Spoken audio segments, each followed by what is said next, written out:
মদিনার সবচাইতে গরিব সাহাবী বেলাল রাদিয়াল্লাহু তাআলা আনহু লজ্জাস্থান ঢাকার জন্য শুধু একটা জামা ছিল, গায়ে দেওয়ার মতো কোনো জামা নাই।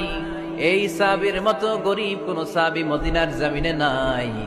এই বেলাল রাদিয়াল্লাহু তাআলা আনহুকে বিশ্বনবী ডেকে বললেন, ইয়া বেলাল আনফিক ইয়া বেলাল লা তাখশা মিন যিল আরশি ইকলালা। ও বেলাল, আল্লাহর রাস্তায় দান করো, কারণ আমার আল্লাহর ধনভাণ্ডারের কমতি নাই।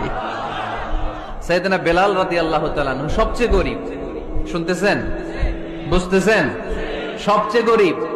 ডাউন পার্টটা ঢাকার মতো একটা গার্মেন্ট ছিল, একটা কাপড়, এটা পেঁচায় আসতো, নামাজ পড়তো। গায়ে রাখার মতো কোনো জামা নাই, আর খাবার দাবার টাকা পয়সা বলতে নাই।